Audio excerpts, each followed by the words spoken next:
جمال الوجود بذكر الإله وتصفو الحياة بنور هداه جمال.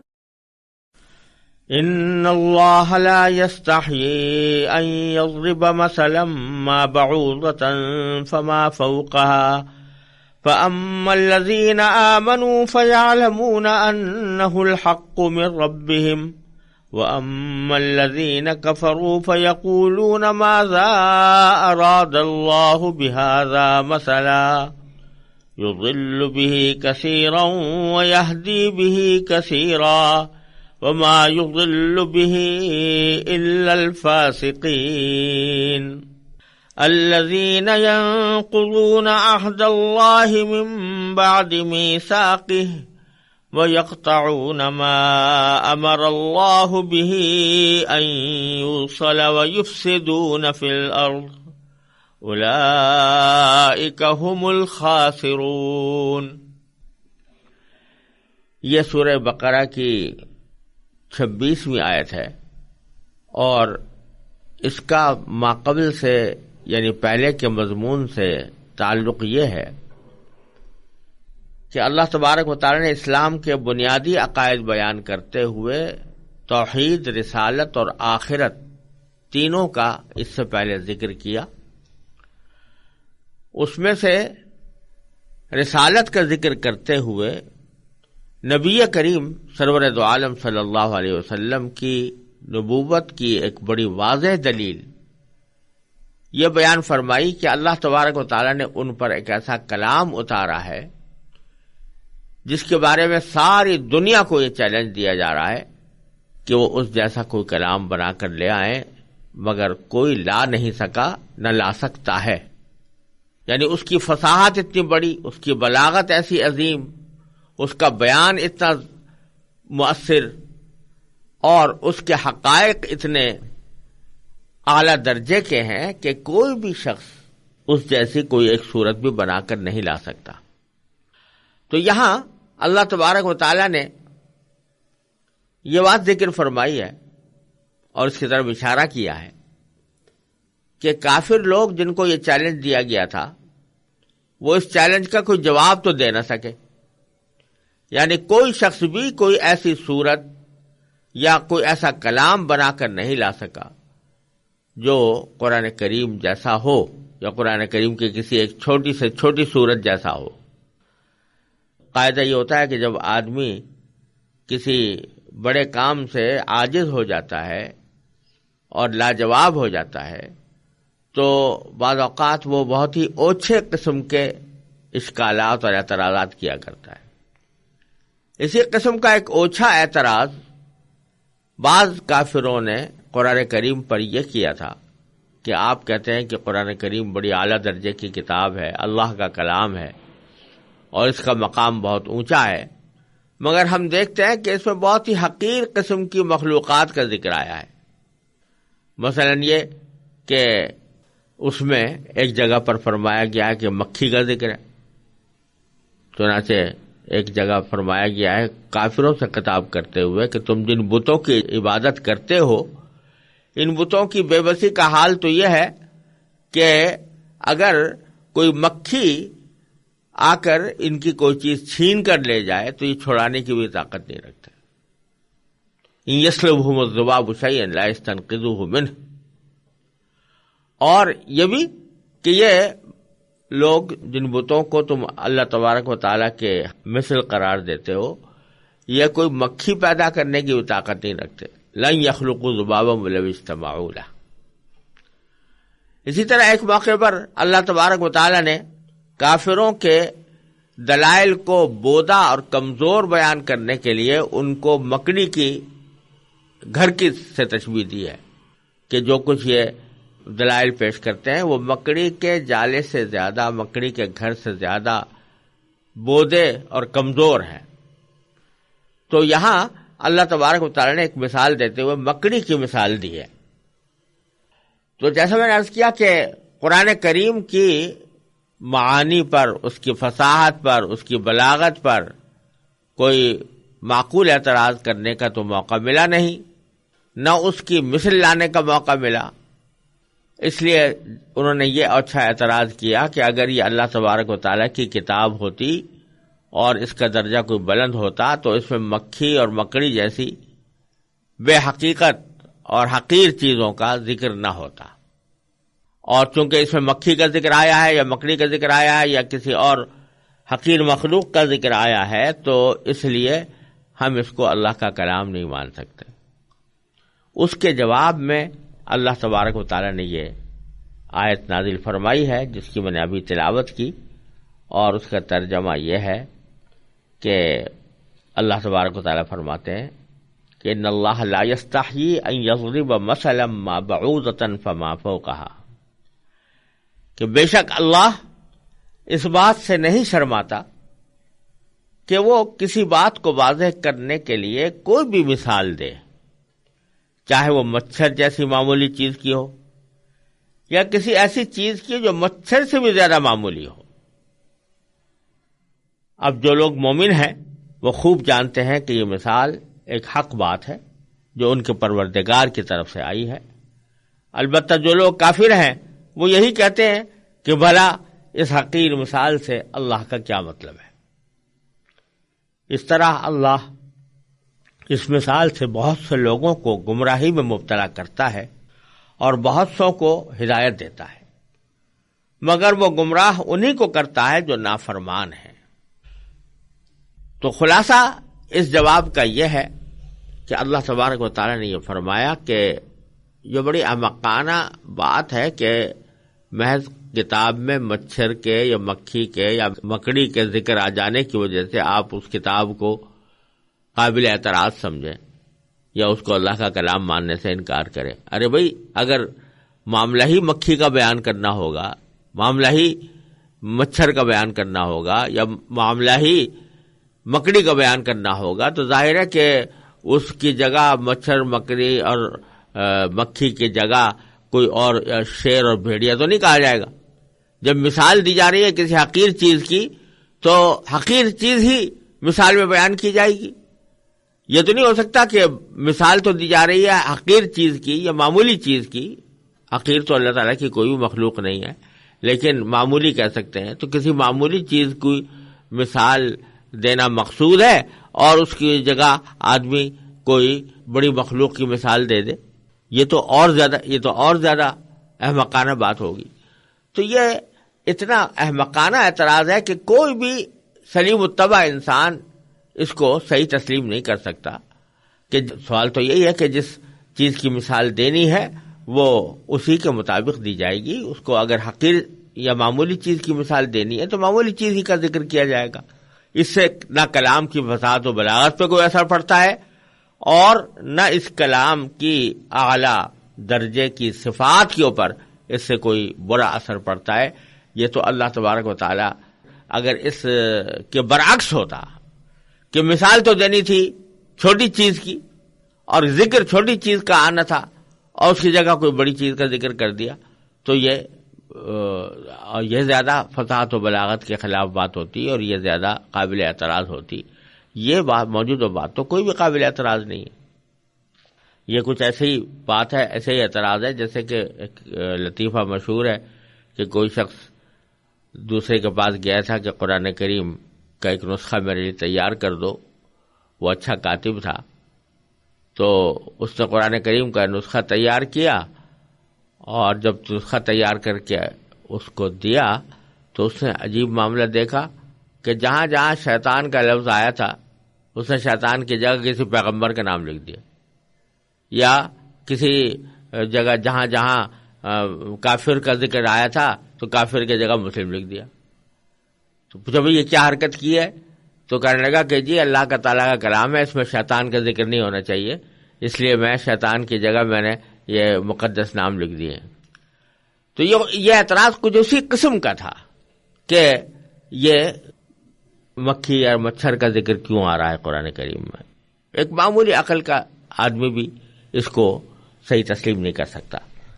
یہ بات کہنے کے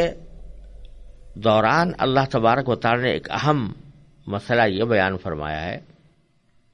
کہ اللہ اس کے ذریعے بہت سے لوگوں کو گمراہی میں مبتلا کرتا ہے اور بہت سوں کو ہدایت دیتا ہے، مگر گمراہ انہی کو کرتا ہے جو نافرمان ہے۔ بتلانا یہ مقصود ہے کہ اللہ تبارک و تعالیٰ کی یہ کتاب جو لوگوں کی رہنمائی کے لیے، ہدایت کے لیے آئی ہے، اس کا اصل مقصد تو یہی ہے کہ لوگوں کو ہدایت دے۔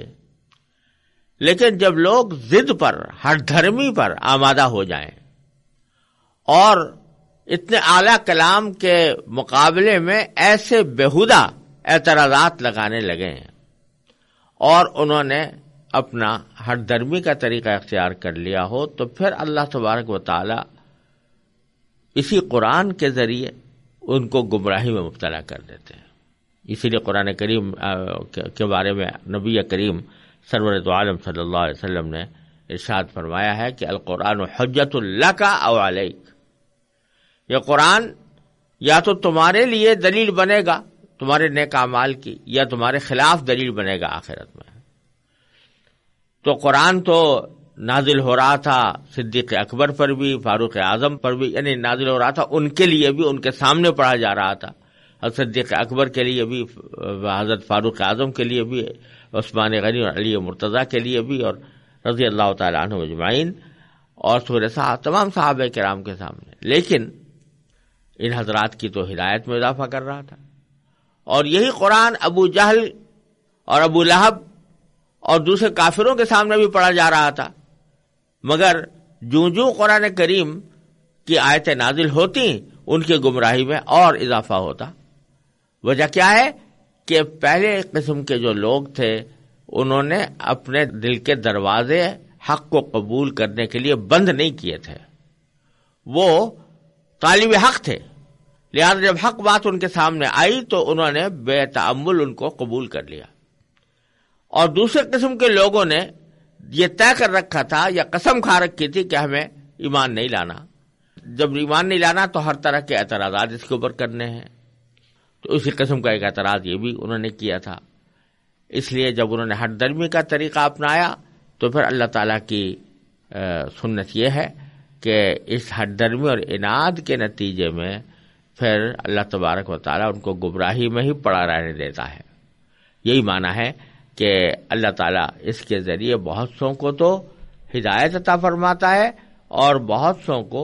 گمراہی میں مبتلا کرتا ہے، لیکن ساتھ ہی فرما دیا کہ گمراہ انہی کو کرتا ہے جو نافرمان ہے،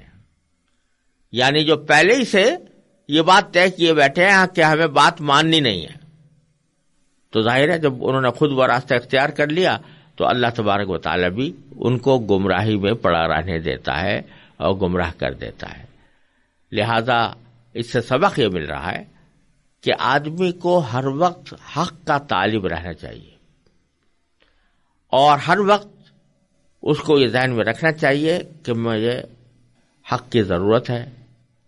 اور حق کی جو بات بھی میرے سامنے آئے گی میں اس کو قبول کروں گا۔ اور کسی ایک بات کے اوپر آدمی اس طرح جم کر بیٹھ جائے کہ کتنے ہی دلائل اس کے مقابلے پر لائے جا رہے ہوں اور وہ اس کو ماننے کے لیے تیار نہ ہو، قسم کھا کر بیٹھا ہوا ہو کہ میں اس کو مانوں گا نہیں، تو پھر اللہ بچائے یہ چیز اس کی گمراہی کا ذریعہ بن جاتی ہے اور اللہ تبارک و تعالیٰ اس کی وجہ سے گمراہ کر دیتا ہے۔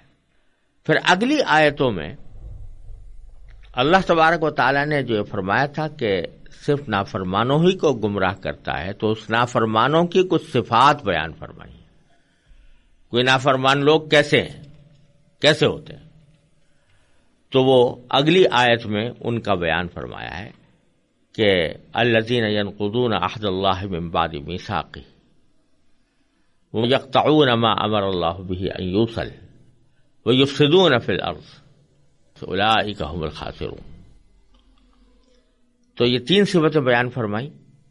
کہ فاسق لوگ یا نافرمان لوگ کون ہیں؟ وہ جو اللہ سے کیے ہوئے عہد کو پختہ کرنے کے بعد بھی توڑ دیتے ہیں، اور جن رشتوں کو اللہ نے جوڑنے کا حکم دیا ہے انہیں کاٹ ڈالتے ہیں اور زمین میں فساد مچاتے ہیں۔ ایسے ہی لوگ بڑا نقصان اٹھانے والے ہیں۔ نافرمانوں کی اللہ تبارک و تعالی نے یہاں پر 3 صفات ذکر فرمائی ہیں. ایک یہ کہ وہ عہد کو پکا کرنے کے بعد توڑ دیتے ہیں. عہد سے یہاں پر کیا مراد ہے؟ بہت سے مفسرین نے یہ فرمایا ہے کہ اس عہد سے مراد وہ عہد الست ہے جس کا ذکر آگے سورہ اعراف میں آنے والا ہے کہ اللہ تبارک و تعالی نے تمام روحوں کو جمع کر کے ان سے یہ عہد لیا تھا کہ الست بربکم، کیا میں تمہارا پروردگار نہیں ہوں. سب نے اللہ تعالیٰ کے پروردگار ہونے کا اقرار کر کے یہ عہد کیا تھا کہ وہ اللہ تعالیٰ کی اطاعت کریں گے. اور پھر جو فرمایا کہ عہد کو پکا کرنے کے بعد، تو پکا کرنے سے مراد بظاہر یہ ہے کہ ہر دور میں اللہ تعالیٰ کے پیغمبر آتے رہے ہیں جو اس عہد کو یاد دلا کر اللہ تعالیٰ کے خالق و مالک ہونے پر دلائل قائم کرتے رہے ہیں اور ان کو اس عہد کے اوپر قائم رہنے کی تاکید کرتے رہے ہیں. تو عہد تو وہ الست میں ہوا تھا، اور من بعد میثاق ہی اس کو مزید پختہ کرنے کے لیے اللہ تعالیٰ پیغمبر بھیجتے رہے ہیں. ان پیغمبروں کی تعلیمات اور ہدایات کے سننے کے باوجود اور ان کے معجزات کو آنکھوں سے دیکھنے کے باوجود، ان کی تعلیمات حاصل کرنے کے باوجود یہ لوگ اس عہد کو توڑتے رہے ہیں اور اللہ تبارک و تعالیٰ سے جو عہد کیا تھا اس کا انہوں نے احترام نہیں کیا. اور اس عہد کی ایک اور تشریح بھی ممکن ہے، اور وہ یہ کہ اس سے مراد وہ عملی اور خاموش عہد ہے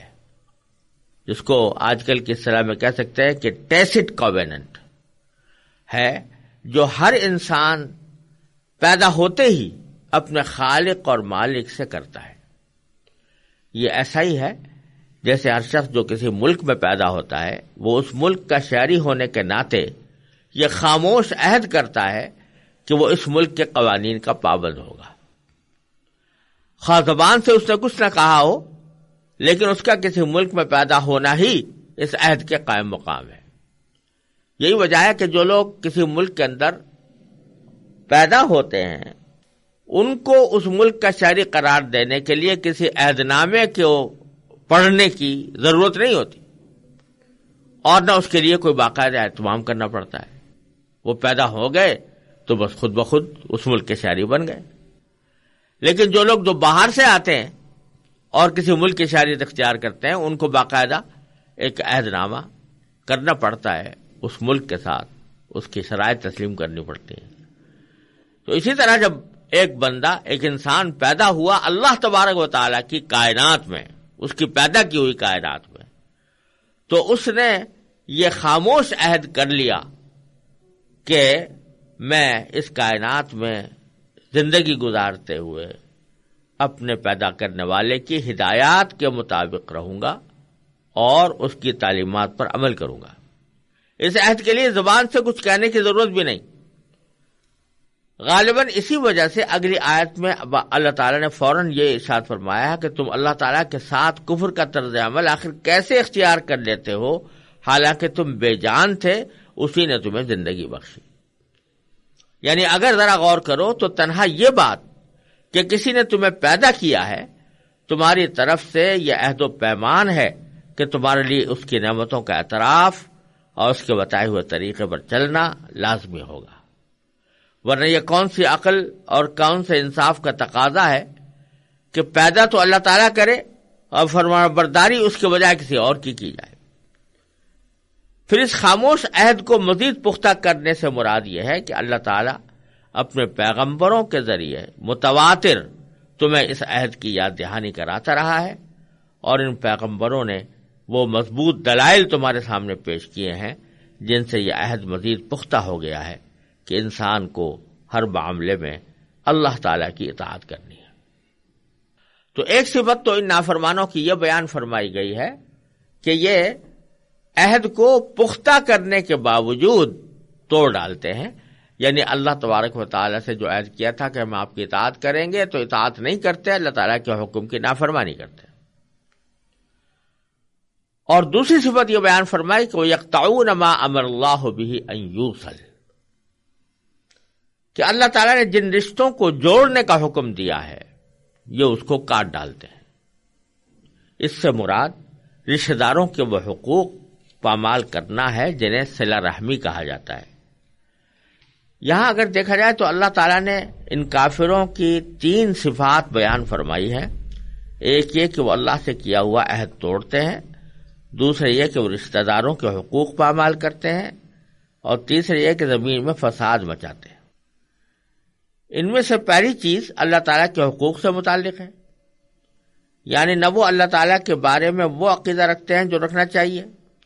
اور نہ اس کی وہ عبادت کرتے ہیں جو ان پر فرض ہے، اور دوسری اور تیسری چیز کا تعلق حقوق العباد سے ہے۔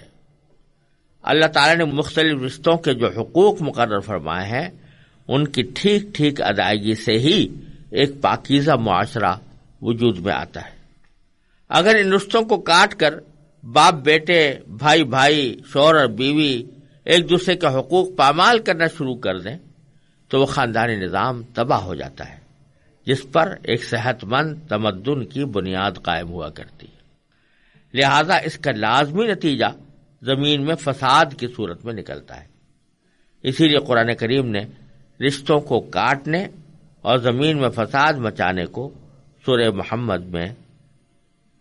ایک ساتھ ملا کر ذکر فرمایا ہے، فَهَلْ عَصَيْتُمْ إِن تَوَلَّيْتُمْ أَن تُفْسِدُوا فِي الْأَرْضِ وَتُقَطِّعُوا أَرْحَامَكُمْ۔ تو اس طرح اللہ تبارک و تعالیٰ نے ان 3 صفات میں اس بات کی طرف اشارہ فرمایا ہے کہ یہ لوگ نہ تو حقوق اللہ ادا کرتے ہیں اور نہ حقوق العباد ادا کرتے ہیں، اور جو شخص حقوق اللہ اور حقوق العباد ادا نہ کرے وہ فساد مچانے والا ہے۔ یہ زمین میں فساد مچانا قرآن کریم نے متعدد مقامات پر ذکر کیا ہے، اور ایک طرح سے اگر دیکھا جائے تو قرآن کریم کی ایک اصطلاح جیسی معلوم ہوتی ہے، زمین میں فساد مچانا۔ یہ بہت سے معانی کے اندر آتا ہے، اس کے مصداقات بہت سارے ہیں، اور حقیقت اس کی یہ ہے کہ زمین اللہ تبارک و تعالیٰ کی پیدا کی ہوئی ہے، لہذا اس کا زمین کا اصل حق یہ ہے کہ اس زمین پر اللہ ہی کی عبادت کی جائے، اللہ ہی کے احکام پر عمل کیا جائے، اور اس زمین کے اندر اللہ تبارک و تعالیٰ کے بھیجے ہوئے پیغمبروں کی تعلیمات کو اپنا مشعل راہ بنایا جائے۔ اللہ تعالیٰ نے جن عبادتوں کو حکم دیا ہے وہ عبادتیں کی جائیں، جس طرح کے معاملات کرنے کا حکم دیا گیا ہے ویسے معاملات کیے جائیں، جیسے اخلاق اختیار کرنے کا حکم دیا گیا ہے ویسے اخلاق اختیار کیے جائیں۔ اگر زمین میں تمام انسان یہ کام کر رہے ہوں تو زمین کی پیدائش کا اصل مقصود حاصل ہو گیا۔ لیکن اگر کوئی شخص زمین کی پیدائش کے اس مقصد کی خلاف ورزی کرتا ہے، عبادت اللہ کی بجائے کسی اور کی کرتا ہے، اور معاملات میں حلال و حرام کی پرواہ نہیں کرتا، اللہ تبارک و تعالیٰ کے احکام کی رعایت نہیں رکھتا، اخلاق اس کے خراب ہیں، جن اخلاق کی اللہ اور اس کے رسول صلی اللہ علیہ وسلم نے تعلیم دی ہے وہ اخلاق اس نے اختیار نہیں کیے، معاشرت میں جن لوگوں کے ساتھ اللہ تبارک و تعالیٰ نے بھلائی کرنے کا حکم دیا ہے، مثلا والدین ہیں، بہن بھائی ہیں، رشتہ دار ہیں، ان کے ساتھ اس کے معاملات اچھے نہیں ہیں اور اخلاق اس کے خراب ہیں، تو یہ زمین کو استعمال جو کر رہا ہے وہ اس کے اصل مقصد میں استعمال نہیں کر رہا، بلکہ زمین کے مقصد کے خلاف اپنی زندگی گزار رہا ہے، اس لیے اس کا یہ عمل زمین میں فساد پھیلانا ہے۔ تو حقیقت میں عقائد، عبادات، معاملات، معاشرت، اخلاق، دین کے 5 شعبوں میں سے کسی شعبے کے اندر بھی اگر انسان غلط روش اختیار کرے، اور روش بھی ایسی غلط اختیار کرے جس کا نقصان دوسروں کو بھی پہنچے، تو وہ قرآن کریم کی اصطلاح میں فساد فی الارض ہے۔ لہذا یہاں پر اللہ تبارک و تعالیٰ کے حقوق اور بندوں کے حقوق دونوں کا ذکر کرنے کے بعد اللہ تبارک و تعالیٰ نے اس کو فرمایا کہ یہ فساد فی الارض کر رہے ہیں، کیونکہ زمین کو اللہ اور اللہ کے احکام کے مطابق جس مقصد کے تحت استعمال کرنا چاہیے تھا اس مقصد میں استعمال نہیں کر رہے،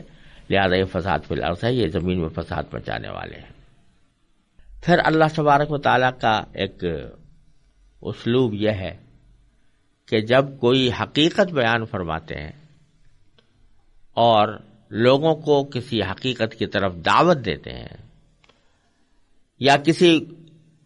حکم کا کسی کو پابند بناتے ہیں تو صرف ایک قانونی انداز میں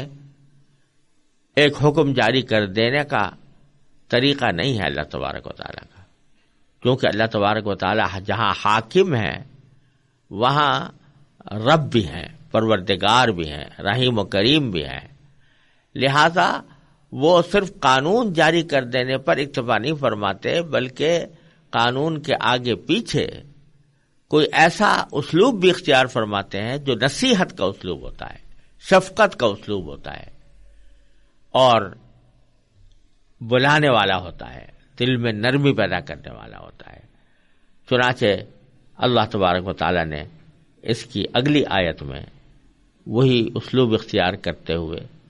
کہ یہ جو ہم نے تمہیں 3 عقائد کی طرف دعوت دی ہے، ان کو سمجھو، عقل سے سمجھو اور ذرا غور کرو کہ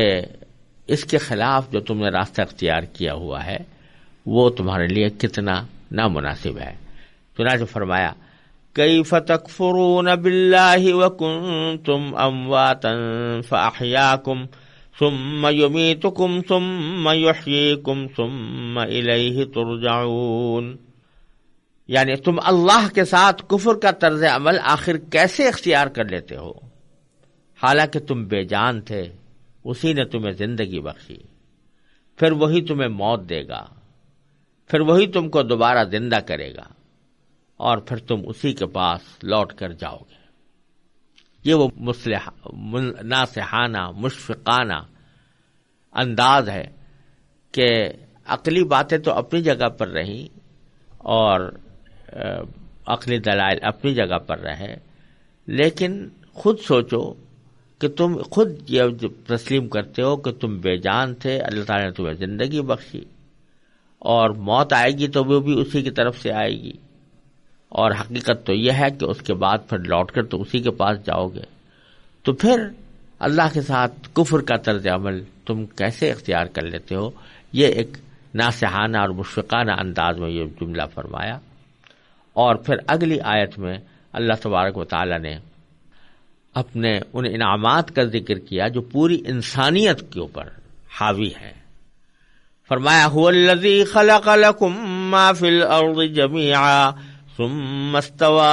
الى السماء فسواهن 7 سماوات وهو بكل شيء علیم، یعنی وہی ہے جس نے زمین میں جو کچھ ہے تمہارے لیے پیدا کیا، پھر وہ آسمان کی طرف متوجہ ہوا، چنانچہ ان کو 7 آسمانوں کی شکل میں ٹھیک ٹھیک بنا دیا، اور وہ ہر چیز کا پورا علم رکھنے والا ہے۔ یعنی اللہ تبارک و تعالیٰ نے اپنے احسانات، بندوں کے اوپر جو احسانات ہیں اور جو نعمتیں اللہ تعالیٰ نے بندوں پر نازل فرمائی ہیں، ان کا ایک خلاصہ اس طرح بیان فرما دیا کہ اللہ تبارک و تعالیٰ نے تم کو نہ صرف یہ کہ تم کو پیدا کیا ہے، بلکہ زمین میں جو کچھ ہے تمہارے لیے پیدا کیا، یعنی زمین میں جو چیزیں اگ رہی ہیں وہ تمہارے لیے ہیں، جو درخت ہیں وہ تمہارے لیے ہیں، جو پھل ہیں وہ تمہارے لیے ہیں، جو ترکاریاں ہیں وہ تمہارے لیے ہیں، جو جانور ہیں وہ تمہارے لیے ہیں۔ اللہ تبارک و تعالیٰ نے تمہارے لیے یہ ساری چیزیں پیدا کی ہیں، اور اللہ تبارک و تعالیٰ نے ان کو تمہارے لیے حلال کیا ہے۔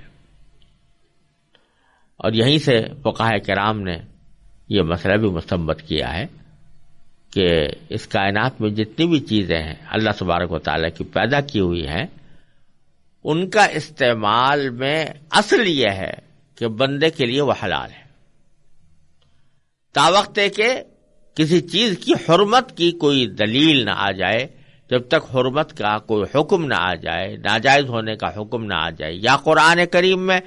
یا نبی کریم صلی اللہ علیہ وسلم کی احادیث میں، تو اس وقت تک ہم کسی چیز کو حرام نہیں کہہ سکتے،